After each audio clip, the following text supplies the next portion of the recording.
Now at 6, the indictment of a Joplin man accused of possessing fentanyl to distribute. Plus, the Auschwitz photography exhibit at PSU showcases the horrors still left behind from the camp. I'm Bronte Sorosky with why local Jewish community members say it's still important to learn about this dark part of history. And some cyclists take a scenic tour that includes a stop in northeast Oklahoma. The 4 states' most watched news starts now. Authorities arrest a suspect following a Subway restaurant burglary. This is KOAM News at 6. Police Tuesday responded to a report of an armed robbery at the Subway restaurant at Stone's Corner and Airport Drive. The suspect left the scene in a Chrysler 300. Wednesday afternoon, authorities in Mayes County, Oklahoma, chased the car along I-44, then onto State Highway 20. During the chase, the suspect went into oncoming traffic, then stopped west of Pryor, Oklahoma, got out and ran. Authorities today say they arrested Taylor Yalola of Oklahoma City without incident in Joplin. They say the investigation is ongoing and additional people related to that robbery could be charged. A federal grand jury has indicted a Joplin man, for possessing fentanyl to distribute. Authorities say they saw 40-year-old Cody Romine speeding on Highway I-44 on May 17th. When they tried to stop Romines, he did not stop immediately, but they say he drove more than a mile before pulling over. Officials say Romines allegedly threw a Ziploc bag out of the passenger window. When officers found the bag, they discovered 172 grams of fentanyl.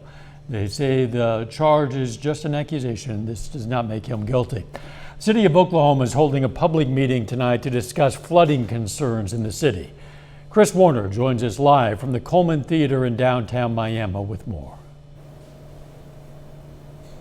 Tonight's meeting will be addressing flooding concerns in the city of Miami. Now, flooding's been an issue down here for years, with the most recent one taking place in 2019 and a more devastating flood taking place back in 2007. Now, the city has several processes underway regarding the flooding situation, one of which is a state civil suit involving 456 local property owners and the city seeking compensation for the ongoing flooding issues, primarily from back in 2007. The city alleges that the continuing flooding issues are being caused by the Grand River Dam Authority's Pensacola project. The GRDA has disputed that position over the years, and the city has invited representatives from all sides to tonight's public meeting. That meeting gets underway tonight at 7 o'clock, and we'll have more coverage from the meeting tonight at 9 and 10. Reporting live from downtown Miami, Chris Warner, KOAM News. Chris, thanks. Let's check in with Doug Hetty for a first look at the weather. All right, so we had some additional scattered showers and thunderstorms last night into the morning hours, but the afternoon has actually turned out to be a pretty good one. We do have some cumulus clouds which are skirting through, and we can't rule out an isolated pop-up shower, thunder shower, especially southwestern Missouri, over the next few hours. But from that point on, we look pretty good. We're going to start to dry out just a bit. Lower 80s, mid 80s once you get into southeastern parts of Kansas. We do have a little bit of a heat index. Our humidity is really going to kick in as we go through the next few days. So heat indices mid to upper 80s to near 90 right now. Actual temperature drops back through the 80s, 70s, eventually upper 60s later on tonight. We do still have some thunderstorm chances in the forecast, but the heat and the humidity really kick in. We're going to look at that here in just a bit. Yeah, then. The horrors of the Holocaust should never be forgotten. A photography exhibit at PSU showcasing what's left of Auschwitz may give people a better understanding of the atrocities of the concentration camps. KOAM's Bronte Sorosky has more. While the horrors of the Holocaust may seem like a distant part of history, it was less than a century ago. It's why some members of the Jewish community say they want to see more awareness. Kids today, their parents, even their grandparents, wouldn't necessarily have heard that much about it. So that's one important reason. I think we have to be reminded of one of these central episodes of the 20th century. PSU's Bicknell Center is hosting a limited Auschwitz photography exhibit showing what remains of the camp. Photographer Oren Henriksen says the photos taken in black and white depict brutal inhumanity. He claims these images are not meant to be documentary. It's his professional expression of impressions he made spending a week at Auschwitz camps 1 and 2. Not a lot of people that physically witnessed this themselves are alive to tell their story. And just because they're not here to tell us that story doesn't mean that it needs to just disappear. Teverow, a member of the United Hebrew congregation, says it's something his family was always familiar with that was passed on to him. I grew up in the shadow of World War II. My father was a veteran. My mother worked in a munitions factory. They had heard about what was going on in Germany and then in the occupied countries. So I grew up hearing about that.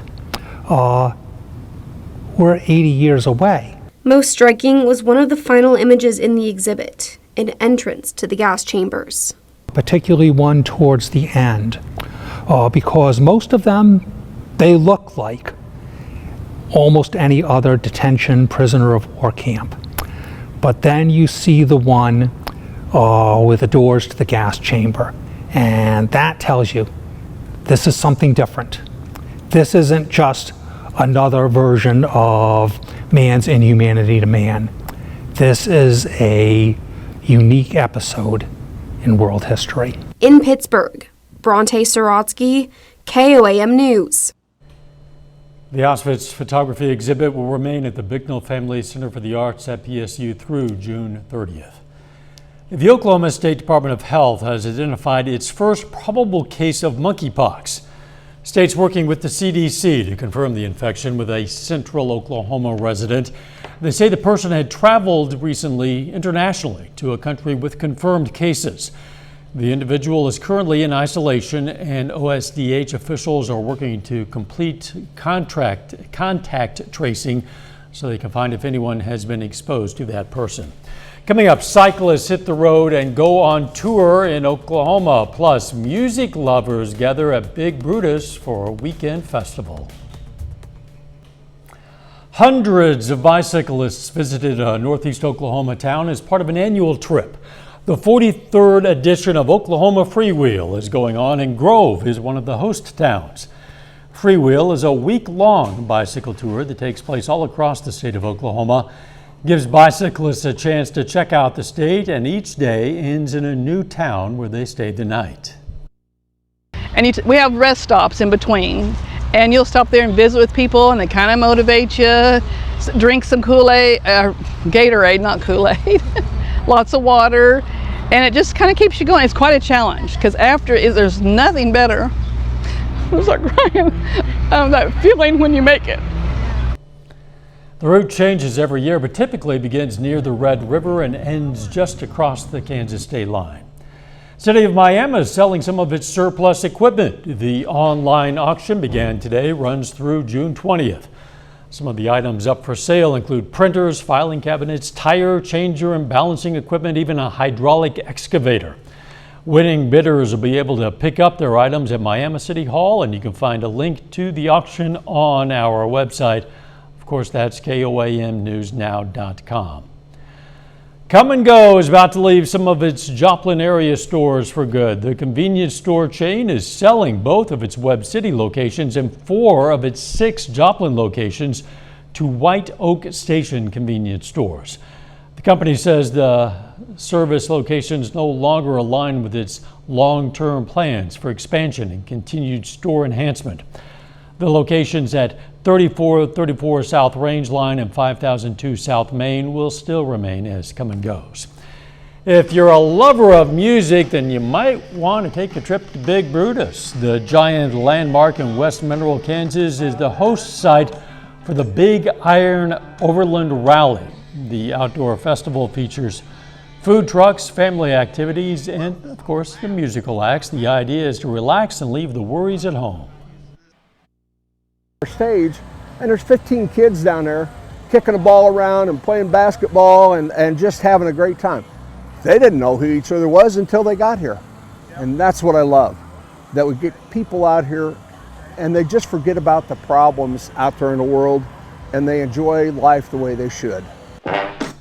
The event that began today continues Sunday until 4 p.m. Ticket prices range from $25 to $135.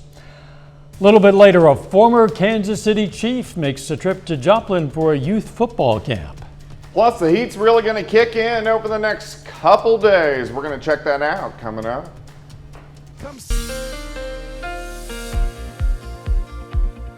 Well, again, we had some scattered showers and thunderstorms late last night into the morning hours, but most of today has actually turned out pretty good. We've been kind of in and out of the cumulus clouds throughout the day, but the temps, the heat is really going to kick in. On top of that, of course, we're going to get the humidity. We're in the four-state area. Much drier, though, over the next week. We need a chance to dry out. We just don't want this to become the summer pattern. We want to get rain every now and then. Of course, you can get my long-range forecast. You can check that out on my month-long blog. That is KOAMnewsnow.com. Lander Chevrolet Tower Cam. We're looking at I-44 East. You can see those cumulus clouds up top. Temperatures, the clouds kind of kept us down a little bit today. Lower 80s in Missouri and Arkansas.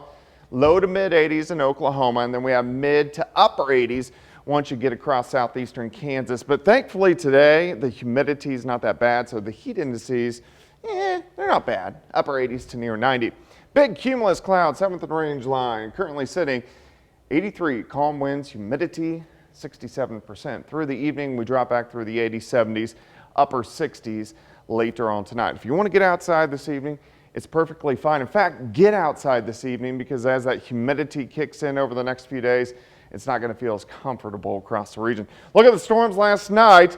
Scattered for most of us. The heaviest stayed down through northeastern parts of Oklahoma. We look fine now, but we can't rule out an isolated little thunderstorm trying to pop up throughout the evening hours. But if you look out toward the west, not a whole bunch going on.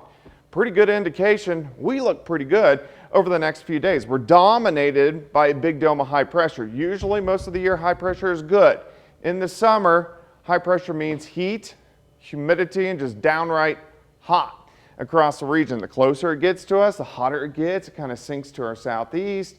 By mid next week, it heads back toward the west. It keeps the storm systems well to the north, which is a very typical summer-like pattern. All right, let's go through time. Isolated thunderstorm popping up this evening. Most of you will stay dry. We drop back upper 60s to near 70. Let's go into your Saturday. Heating up. I think most of us are going to go into lower 90s for an afternoon high. Here's your day planner. 68 to start, 85 by noon. High of 90. South winds are going to be light at 5 to 10. Let's watch to the north tomorrow night. A complex is going to try to get in, especially our northeastern counties. I think it will be a little farther east into central Missouri, but we are going to have a chance for a few thunderstorms tomorrow night. We heat up again as we head into Sunday afternoon. Most of us low to mid 90s for high. So it's going to be hot as we go into the weekend. If you factor in the humidity, you get the wonderful heat indices, the way it actually feels to your skin. Upper 90s to near 100 tomorrow. Check this out. Heat indices on Sunday. Oh, beautiful. 103, 104, 105 degrees. It's going to feel like summertime. 90 tomorrow, 93 Sunday, 94, Monday 91. On Tuesday, we hang into lower 90s through the next week. Very slight chances for thunderstorms late next week, but in general, if you wanted to dry out over the past several weeks, here's your chance. I guess. Could be arid all this is through. Thanks, Doug. Hey, the city of Diamond, Missouri is going to lift their boil water order after a water main break west of the city. That order is going to be lifted tomorrow morning, 8 a.m. The boil water order did not affect everyone in Diamond, only those west of Martin Road and B Highway intersection who are on city water. If your signal of KOAM Fox 14 becomes kind of glitchy next week, well, that is a sign of progress. We're going to be broadcasting from a lower temporary antenna while a crew installs a new, more technically advanced antenna at the top of our tower. It's the final step in our More Power project. It's going to allow some viewers who previously lost our signal to get us again. If all goes as planned, we're going to be back up and stronger than ever by the end of June. Jacob here now with sports. The Oklahoma Sooners are national champions. Oklahoma softball claims back-to-back national titles. We're going to hear from the team. Plus, local athletes get the chance to hit the football field with NFL wide receiver Tyreek Hill. We'll have more on that when we come back.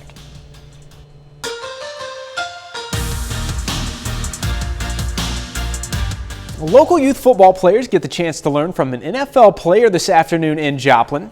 Dolphins wide receiver and former Kansas City Chief Tyreek Hill hosts a football camp today at Joplin High School. Now, the one-day camp is a no-contact camp for players ages 6 through 16. It consists of lectures, contests, and a chance, of course, to learn fundamental skills from Hill and other camp coaches. Now, although he no longer plays in Missouri, Hill says he's happy to be back and pass his love for the game on to the next generation in Chiefs country. Every time I come back to KC, it's always crazy. You know, the love here is amazing, and coming back here, it's like home for me. You know, I got drafted here. I feel like I became a man here, so, I mean, it feels great. I feel like that's kind of my purpose in life, you know, giving back to the community, giving back to these kids, you know, pouring back into the game of football.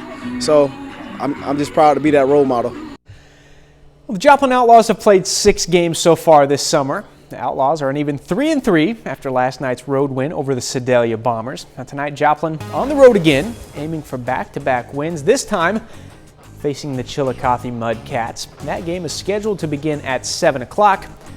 I'll have the latest from the game right here tonight at 10.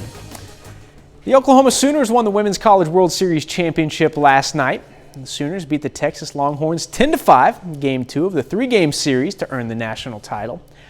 Now for Oklahoma, it's their 2nd straight national championship, their 4th in 6 years, and the 6th national title in program history. Last night's game was also the final collegiate game for Sooners senior Jocelyn Allo. Allo is one of the best to ever do it, finishing her career with a national record 122 home runs. I came into this game very stubborn and thought that it was all about me. And I came in as a girl, and now I'm leaving as a woman. And I'm just happy to be having that mentality going out into the real world. I'll still be playing softball, though, so it's all good. But I think that I've definitely left my mark. I'm just excited to see what little girl's going to work hard out there to come and break my record. The Kansas City Royals have won back-to-back games for the first time in nearly a month. The Royals opened their series against Baltimore with a 7-5 win last night. Tonight, they try to make it 3 in a row. Game 2 of the series in Kansas City. First pitch will be at 7:10. Jonathan Heasley is on the mound tonight for the Royals. Now in the National League this evening, the St. Louis Cardinals open a series against division rival Cincinnati. The Cards try to avoid a 4th straight loss after being swept by Tampa Bay. That one begins at 7:15 in St. Louis. That's it for sports. We're back with more news after this. Take time now to honor a local veteran. Jim Gilbert served in the U.S. Army from 1969 to 1972. The Joplin native served in Vietnam, received a Purple Heart, and we salute Jim Gilbert, our 4-state hero. Here's a look at what's coming up on KOAM News at 9 on Fox 14. We're going to have details from tonight's town hall in Miami about flooding issues in the city. Plus, reaction to yesterday's primetime hearing on the January 6th investigation and why there's been an uptick in Americans replacing their lawns with artificial turf. Those stories, a lot more tonight. KOAM News at 9 on Fox 14. Because people can't afford to put gas in their lawnmower. I was going to say, I'm about to take scissors out there. Yeah. Just because Wouldn't it be nice to not have to mow the lawn? That'd be nice too. Or electric. That's true. Yeah. That's true. Enough rain that the lawns have been growing lately, though. Oh, yeah, but at least we're going to get to dry out just a bit. The weekend overall looks pretty good. We do have to watch for a complex of storms tomorrow night. Heat indices, watch out. We're at that time of the year when the heat index is above 100, so make sure you stay hydrated. Final sports note. We're going to hear more from Tyreek Hill on his camp in Joplin and also hear from some kids. You got a chance to learn from him today, right here tonight at 10. What a thrill for those kids. Thanks for joining us. We'll see you right back here at 10. Let's make it a great evening.